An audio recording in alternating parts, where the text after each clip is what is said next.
Thank you. मैं fans के लिए ये कहना चाहूंगी, thank you so much for loving and supporting me. आपके प्यार ने मुझे ये जिताया। आपने मुझे जिद्दी सना से, ये जिद्दी सना जो विनर बनी है वो बनाया है। So thank you so much दिल से।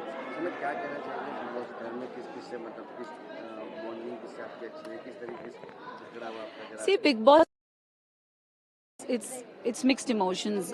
फर्स्ट के 2 वीक्स ना आपको सब अच्छा लग रहा था, सब गुडी गुडी लग रहा था। स्लोली जैसे जैसे गेम का पड़ाव बढ़ता जा रहा था, वैसे वैसे लोग बदलते जा रहे थे।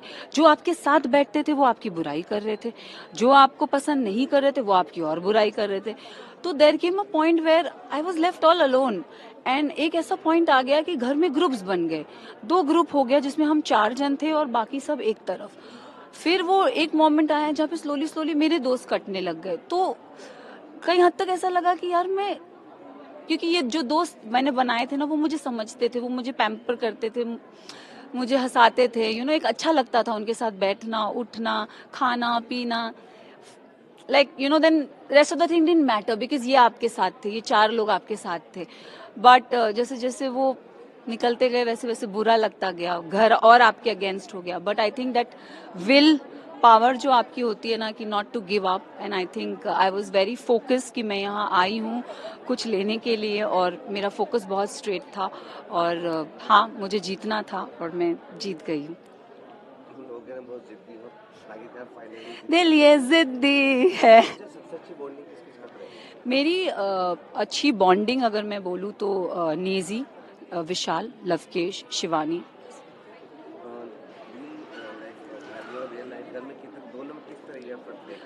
मेरे में कोई फर्क नहीं है, मैं ऐसी ही हूँ। मैं बाहरी दुनिया में भी ऐसी हूँ, मैं घर में भी ऐसी थी। जो मुझे समझ पाए उन्होंने कभी मेरा साथ नहीं छोड़ा, और जो मुझे नहीं समझ आए वो कभी मेरे पास भी नहीं आए। सो आई थिंक इतना ही बोलूंगी। मैं ये बोलना चाहूंगी कि गाइस थैंक यू। आप सब ने मुझे इतना प्यार दिया, मेरे पे विश्वास किया। And I am really thankful. And तहे दिल से शुक्रिया अदा करना चाहूंगी। ये ट्रॉफी मैंने नहीं, आप सब ने जीती है। So thank you. आदरणीय प्रधानमंत्री श्री नरेंद्र जी मोदी और हमारे आदरणीय अध्यक्ष जेपी नड्डा जी के साथ साथ पूरे केंद्रीय नेतृत्व को मैं आभार देना चाहती हूँ कि मदन जी जैसे संगठन के एक कर्मठ, सेवाभावी, संस्कारी और सरल ईमानदार कार्यकर्ता को देश के सबसे बड़े प्रदेश राजस्थान भाजपा की कमान सौंपने का काम उन्होंने किया। मुझे मदन जी पर भरोसा है। और आपने सुना होगा हमारे प्रधानमंत्री जी का मंत्र, सबका साथ, सबका विकास, सबका विश्वास। और अरे सुन नहीं रहे तुम लोग, किससे बोल रहे हैं? सबका साथ, सबका विकास, सबका और सबका। ये जो थीम है ये मदन जी के हाथ में सौंपने का काम उन्होंने किया है। मैं विश्वास करती हूँ कि ये थीम को आगे बढ़ाने का काम वो करेंगे, और सबको साथ लेकर आगे बढ़ाने का काम ये बहुत मुश्किल काम है। और बहुत सारे लोग फेल भी हुए हैं, परंतु मैं आपको ये कहना चाहूंगी कि मुझे विश्वास है कि इस काम को आप पूरी तरह से लगकर जमीन पे लाने की कोशिश ही नहीं, परंतु अच्छी तरह से अपना दायित्व निभाने का काम करेंगे। इस अवसर पर मैं हमारे निवर्तमान अध्यक्ष माननीय श्री जोशी जी को बधाई भी देना चाहूंगी और हम सब की ओर से बहुत सारे धन्यवाद भी देना चाहूंगी। ये मुश्किल काम को उन्होंने कई सालों तक निभाया और सफलतापूर्वक उसको जमीन पर लाके अपने काम का निर्वहन करने का प्रयास ही नहीं, सक्सेसफुली उसको जमीन पे लाने का काम किया। आपको हम सब की ओर से बहुत बहुत धन्यवाद। मदन जी ने मेरे साथ काम किया भी है, मैं उनकी कार्यशैली को समझती भी हूँ, जानती भी हूँ। ये धैर्यवान और कर्मठ कार्यकर्ता है। अगर धैर्यवान नहीं होते तो इतने दिन तक पार्टी के ऊपर विश्वास कर मेहनत करके हाथ बढ़ाने का काम नहीं करते। और आज आप राज्यसभा के मेंबर ही नहीं हो, परंतु उसके साथ साथ सबसे बड़े प्रदेश इस देश के राजस्थान के आज अध्यक्ष भी बन चुके हैं। ये उसी धैर्य का काम, उसी धैर्य का परिणाम कि आज इतनी महत्वपूर्ण जिम्मेदारी उनको मिली। राजनीति के अंदर हमें कुछ ये भी, राजनीति के का दूसरा नाम जो है ना वो है उतार चढ़ाव। हर व्यक्ति को इसी दौर में से गुजरना पड़ता है और हर व्यक्ति के समक्ष जब इस चीजों के बारे में सोचता है तो 3 चीज ध्यान में आने की जरूरत नहीं है। ये 3 चीज का बड़ा होता है, पद, मद और कर्म। ये 3 चीज है जिसके ऊपर अपने सबको ध्यान देने की जरूरत है। आप सब जानते हैं कि पद और मद ये तो स्थायी है नहीं, परंतु एक ही चीज है, अब वो है कर्म। जो अगर आप अच्छा काम करते हो तो उस काम को लोग याद करते हैं और कद फिर आपके साथ बना ही रहता है। मैं इसलिए आपको ध्यान दिलाना चाहूंगी कि यदि पद का मद हो जाता है तो उसका कम तो कद जो होता है वो कम तो हो ही जाता है। आज के दौर में ये होता रहता है, परंतु मैं जानती हूं कि वो आपके सामने आज एक ऐसे कार्यकर्ता है जो कभी पद का मद नहीं करेगा और आप लोगों को सराहों पे लेकर आगे चलाने की बात करने में कोई असर नहीं छोड़ेगा। तो जैसा आप देख रहे हैं, एक 20 टन एक्सकवेटर हमने ऑलरेडी डिप्लॉय किया है और कल से हम 5 और एक्सकवेटर्स यहाँ पे लेके आ रहे हैं और सिविल एडमिनिस्ट्रेशन और एनडीआरएफ के साथ हम बहुत क्लोजली यहाँ काम कर रहे हैं, जिसमें कि सर्च ऑपरेशन में ज़्यादा से ज़्यादा बॉडीज को ढूंढने की कोशिश कर रहे हैं।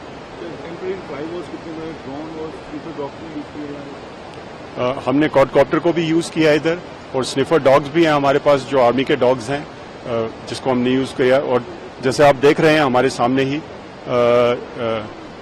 एक डॉग ने जो एक लोकेशन बताया था उसको हम कोशिश कर रहे हैं कि वहाँ पे अगर बॉडी को हम लोकेट कर सकते हैं। आर्मी की तरफ से दूसरी तरफ जाने के लिए ब्रिज भी बनाया सो विलेजेस को हेल्प करने के लिए और विलेजेस की आवाजावी के लिए नदी के उस पार और इस पार आने जाने के लिए हमने एक फुट ब्रिज को लॉन्च किया था कल, जिसकी मदद से विलेजेस में आने जाने के लिए बहुत आसानी हुई है। बॉडी ढूंढने के लिए और कैसा प्रयास किया जा रहा है? बॉडी नीचे दब गई है, कैसे प्रयास किए जा रहे हैं, कितना देर लगेगी इसको सर्च ऑपरेशन? तो जैसा मैंने बताया आपको, एक जेसीबी ऑलरेडी डिप्लॉयड है और हम 20 टन एक्सकेवेटर्स 5 से 6 कल परसों में और डिप्लॉय करेंगे और इसमें सिविल एडमिनिस्ट्रेशन और एनडीआरएफ हमारी पूरी मदद कर रहा है। सामना ही देता हूं। हमने देखा है, मैं आज से नहीं पिछले 30-35 वर्षों से बीआरडी मेडिकल कॉलेज के पतन और उत्थान की कहानी को बहुत नजदीक से देखता रहा हूं। मुझे याद है 1996-97 में जब मेरे पास यहां के एमबीबीएस के फाइनल ईयर के छात्रों ने गुहार लगाई थी कि साहब हमारा मेडिकल कॉलेज बंद हो रहा है, हम कहां जाएंगे। और मैं देखता हूं आज वे छात्र अच्छे डॉक्टर बनकर के प्रदेश और देश के अंदर अलग अलग जगहों पर कार्यरत हैं। मैं कहीं जाता हूं, वे लोग मुझसे मिलने के लिए आते हैं। मुझे याद है जब मैं 98 में पहली बार गोरखपुर से सांसद बना था तो हम लोगों ने इस लड़ाई को प्रारंभ किया, इसको लेकर एक अभियान चलाया, राज्य शासन से लेकर के केंद्र शासन तक। एक समय था जब संसाधनों का अभाव था, यहां की डिग्री की मान्यता खतरे में थी और बीआरडी मेडिकल कॉलेज का ये सीजन तो पूर्वी उत्तर प्रदेश के लोगों के लिए एक अभिशाप बनकर के आता था। आज मैं यहां पे इंसेफ्लाइटिस वार्ड को देख रहा था, कितना नीट एंड क्लीन था।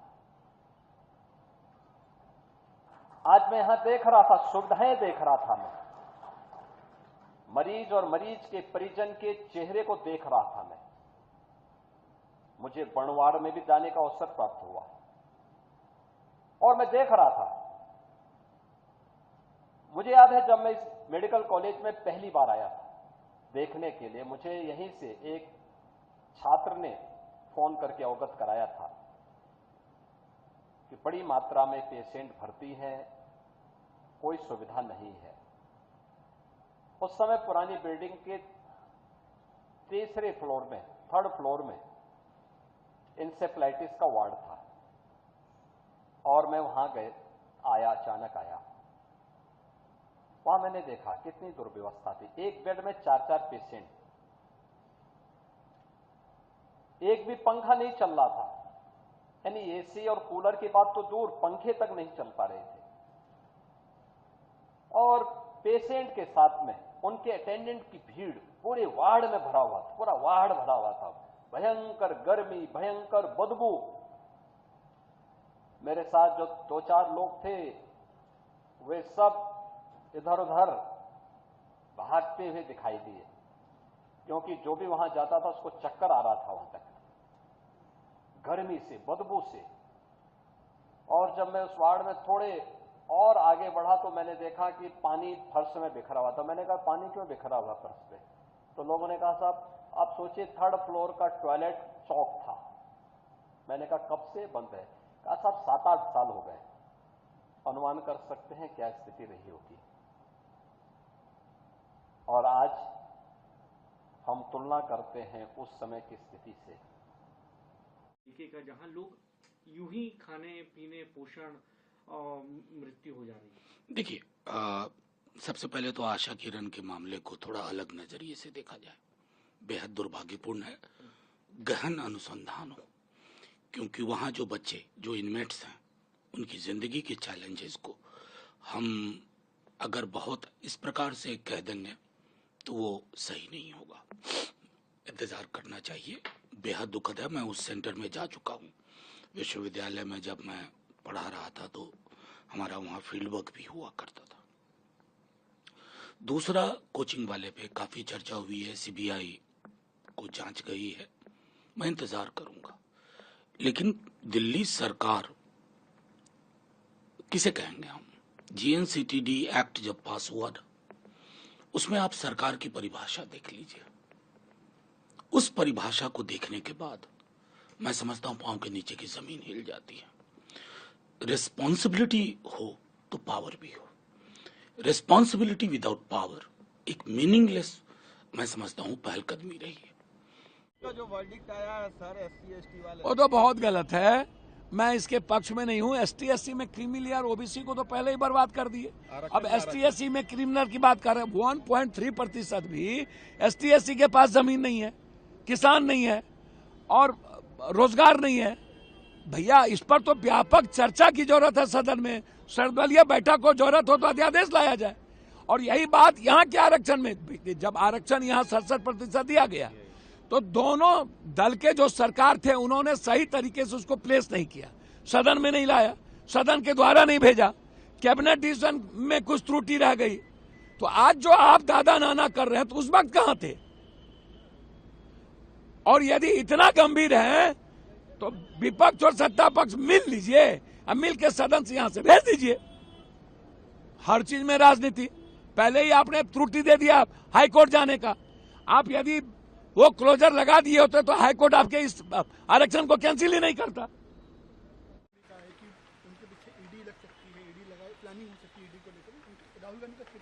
अरे मुझे आश्चर्य नहीं लगता। आईस, इनकम टैक्स, CBI और ED, मैं तो कई दिनों से बता रही हूँ, और डेटा स्पीक्स फॉर इटसेल्फ।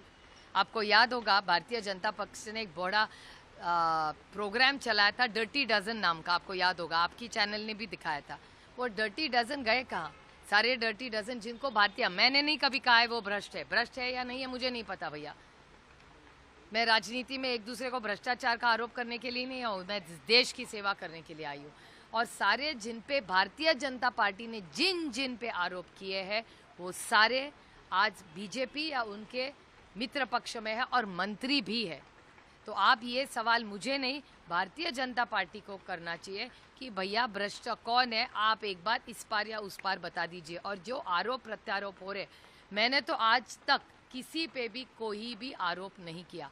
सबसे ज्यादा आरोप किसने किए हैं तो भारतीय जनता पार्टी ने किए। उनके सारे मित्रों पक्षों का भी हिसाब लीजिए आप। महाराष्ट्र के सारे मित्र पक्ष जो आज उनके साथ है, सरकार में है, उन सारे मंत्रियों पे और नेताओं पे भारतीय जनता पार्टी ने आरोप किए हैं भ्रष्टाचार के। आप आपका चैनल का डेटा निकालिए 5 सालों का। अनिल देशमुख जो है वो कह रहे हैं कि तरीके से सचिन वाघ ने जो स्टेटमेंट दिया है वो देवेंद्र फडणवीस की एक नई टैक्टिक है। हो सकती, कुछ भी हो सकता है। इलेक्शन जीतने के लिए लोग कुछ भी कर सकते हैं।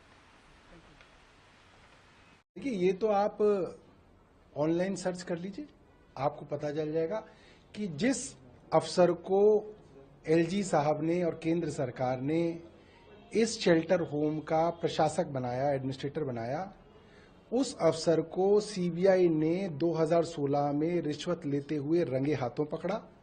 उनके घर पे छापा मारा तो उनकी पत्नी ने दरवाजा नहीं खोलने दिया। सीबीआई बड़ी मुशक्कत के बाद घर में घुसी और छत पर जेवरात छुपा रखे थे उनकी पत्नी ने। ये बात खूब मीडिया में आई और 5 साल तक ये अफसर सस्पेंड रहे।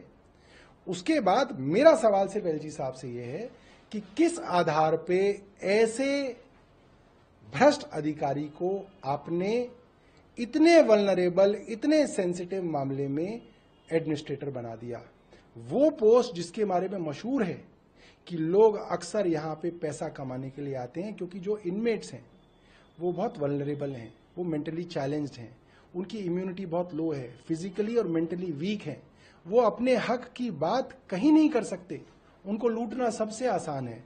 ऐसी जगह पे इस तरीके के आदमी को लगाने के पीछे क्या कारण था, क्या आपका क्राइटेरिया था, किस आधार पे आपने लगाया, ये बताइए। और अब तक 2 दिन हो गए, ना आपने एडमिनिस्ट्रेटर को सस्पेंड किया, ना सोशल वेलफेयर विभाग के जो तालवे साहब हैं, सेक्रेटरी हैं, उनको सस्पेंड किया। एलजी साहब किस चीज का इंतजार कर रहे हैं, कार्रवाई क्यों नहीं कर रहे हैं? जो अखिलेश यादव जी और समाजवादी पार्टी पीडीए करने से थकती नहीं है, आज जब एक 12 वर्षीय निषाद समाज से आने वाली बेटी, संभवतः ये भी पीडीए ही है, उसका बलात्कार होता है। बलात्कारी एक 65 साल का मुईद खान, जो समाजवादी पार्टी के फैजाबाद के सांसद के कोर टीम का हिस्सा है, वो न केवल बलात्कार करता है बल्कि वीडियो बनाता है। तो अखिलेश यादव जी आज पीडीए भूलकर इस मुईद खान को क्लीन चिट दे रहे हैं, कह रहे पहले डीएनए टेस्ट करवा दीजिए। क्या 12 वर्षीय बच्ची की बातों पर भरोसा नहीं है? उसके चरित्र पर सवाल उठाए जा रहे हैं। और अखिलेश यादव जी, ये बताइए कि यदि डीएनए टेस्ट कराने की आवश्यकता है तो मुईद खान की टीम, जो जय सिंह राणा है, जो मोहम्मद राशिद है, वो जाकर उसके परिवार को धमका रहे हैं कि केस वापस लीजिए। ये क्यों किया जा रहा है? और अवधेश प्रसाद जी जो सांसद है, वो कहते हैं, जो अपने आप को राजा अयोध्या भी कहते हैं, वो कहते हैं लाखों लोग फोटो लेते हैं हमारे साथ। साहब, आपके साथ तो वो बैठे थे, आपकी टीम का हिस्सा है, आपके पदाधिकारी है। अभी तक ऐसे व्यक्ति को निकाला क्यों नहीं गया है? इसका जवाब साफ है कि बॉयज विल बी बॉयज। लड़के हैं तो गलती हो जाती है। और इसी प्रकार से गायत्री प्रजापति तो कन्विक्ट हुए थे, तब भी उनको साथ में लेकर घूमने का और उनके परिवार को टिकट देने का काम भी किया था। आज सवाल यह बनता है कि पीडीए समाज से आने वाली एक बेटी के साथ बलात्कार होता है और अखिलेश यादव जी अभी तक मुईद खान को निकाल नहीं पाते हैं, क्योंकि वोट बैंक पीडीए के सामने भारी पड़ गया।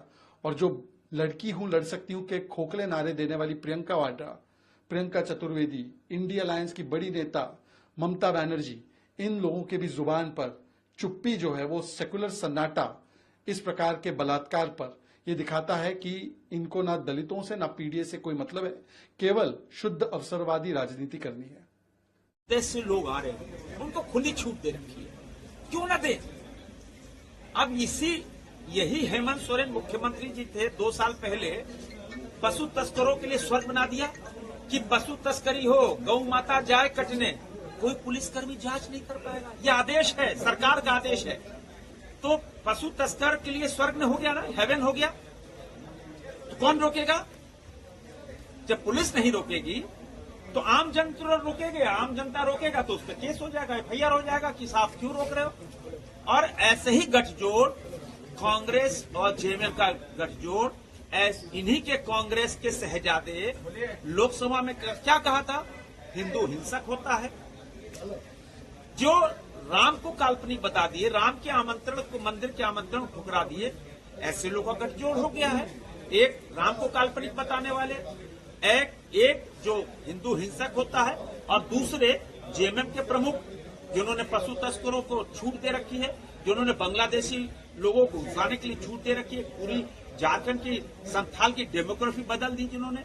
तो जिनकी नजर हमारी बेटियों पर, जिनकी नजर हमारी संपत्ति पर, जिनकी नजर हमारी सरकार, चाहे वो मुखिया हो, चाहे वो जिला परिषद का हो, चाहे सांसद विधायक हो, कई जिले में कई ऐसे लोग हैं जो बांग्लादेशी चाहेंगे वही जनप्रतिनिधि बन पाएगा। ऐसा हाल कर दिया झारखंड में इन्होंने।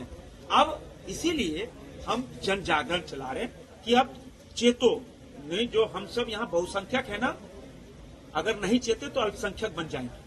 और इस प्रदेश के अंदर भारतीय जनता पार्टी के नेतृत्व में सरकार बनेगी, क्योंकि बांग्लादेश से आकर हमारी बेटियों पर नजर, हमारी संपत्ति पर नजर रखो, ऐसे लोगों को देश से बाहर करना होगा। तो भारतीय जनता पार्टी के नेतृत्व में जब सरकार बनेगी, ऐसे लोगों को खदेड़ देंगे हम सब।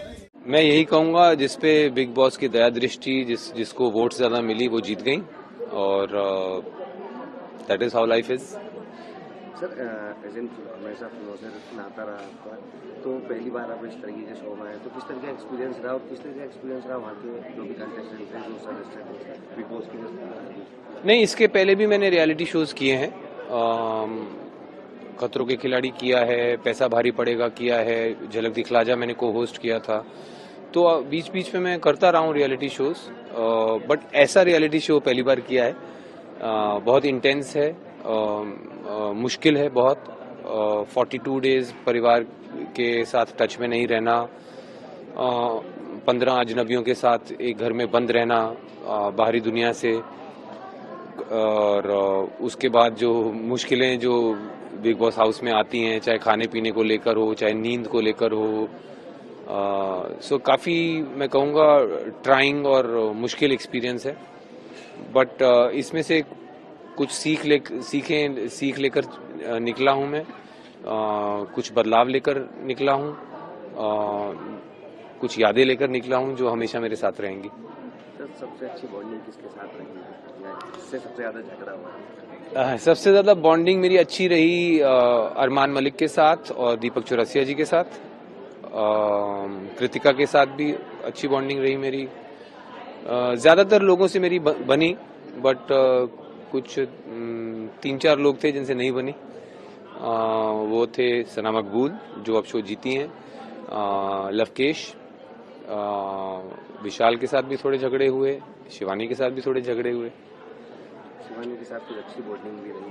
हाँ, कुछ टाइम के लिए जब वो सुधरने की कोशिश कर रही थी तब थोड़ी देर बॉन्डिंग रही।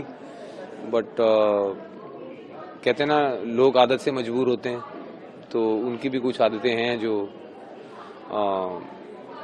नहीं मुझे सूट करी। ऑडियंस को क्या मैसेज, आपके फैंस को क्या मैसेज देना चाहिए? मैं ऑडियंस को यही मैसेज देना चाहूँगा कि बहुत बहुत धन्यवाद जो मुझे आपने टॉप 3 तक पहुँचाया। मेरी कोई सोशल मीडिया प्रेजेंस नहीं है, उसके बावजूद अगर मुझे इस शो में टॉप 3 तक मैं पहुँचा हूँ तो उसका सारा श्रेय ऑडियंस को ही जाता है। सो टॉप 3 तक मुझे शो में रखने के लिए बहुत बहुत धन्यवाद।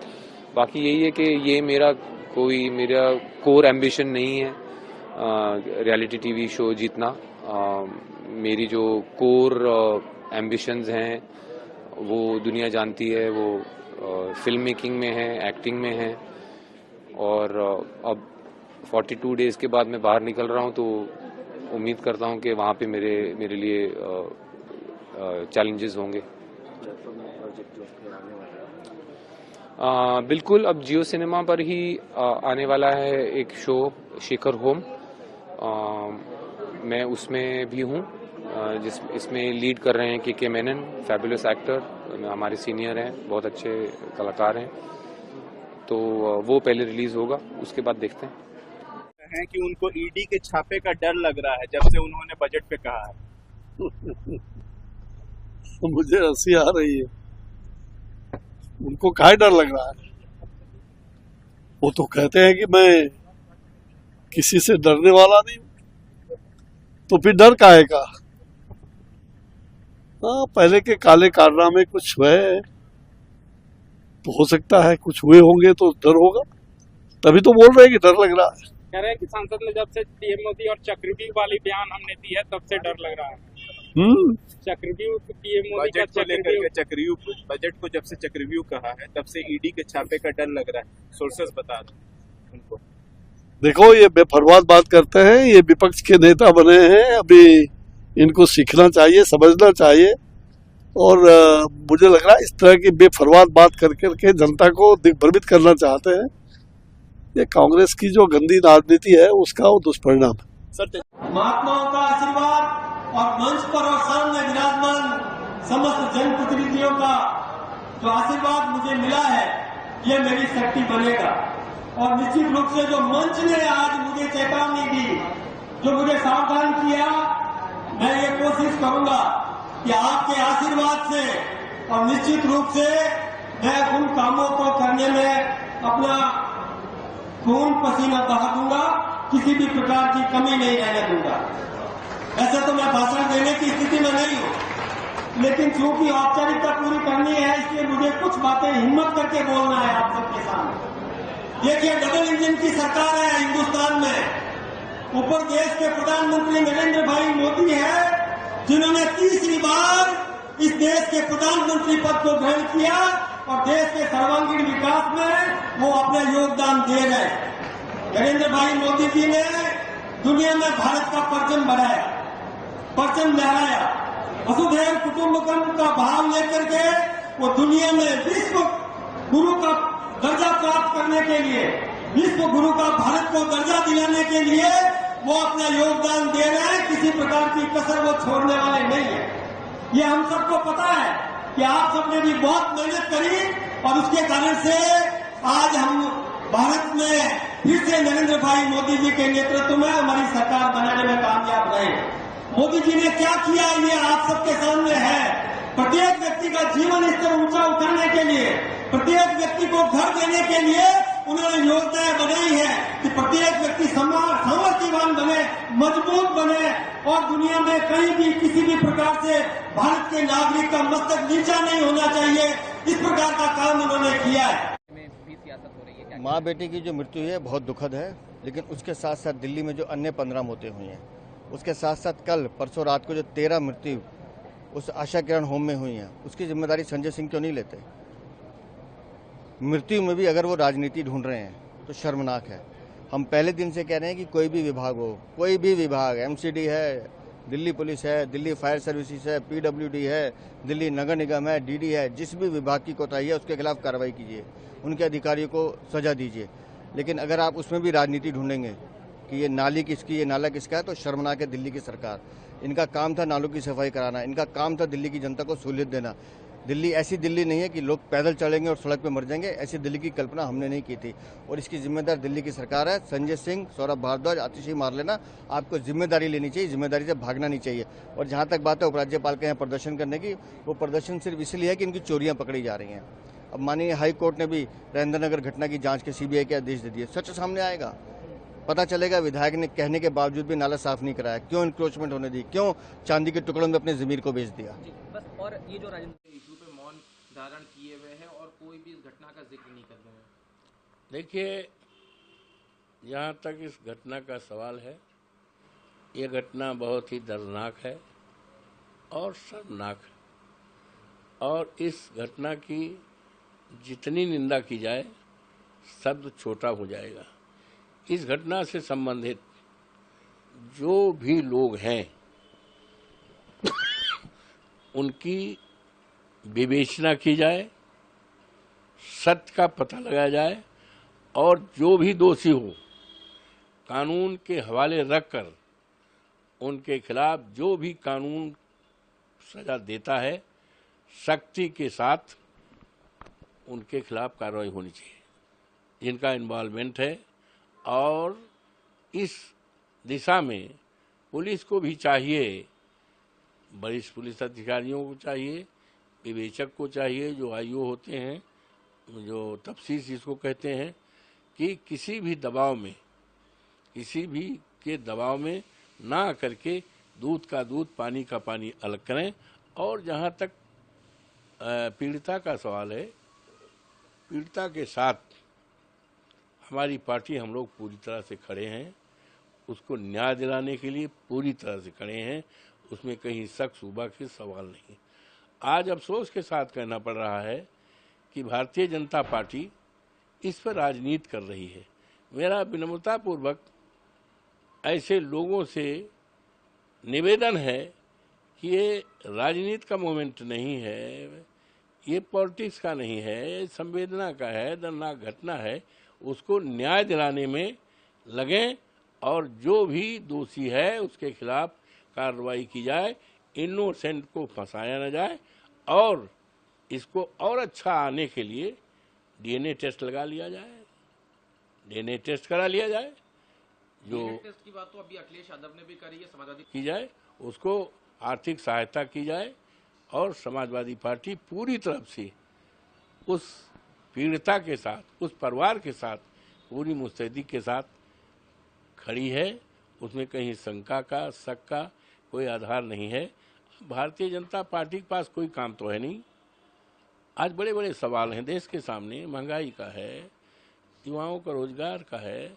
और अभी लखनऊ में एक मोटरसाइकिल से, स्कूटर से एक आदमी एक महिला को लेकर जा रहा था, पानी बहुत भरा था और गिर गया। और कुछ लोग चिल्ला रही हैं हमें बचाओ बचाओ, बल्कि उसके ऊपर छींटे मारे जा रहे हैं, कम से कम 15-20 लोग। और माननीय हमारे मुख्यमंत्री जी ने केवल 2 नाम लिया, एक यादव का और एक मुस्लिम का।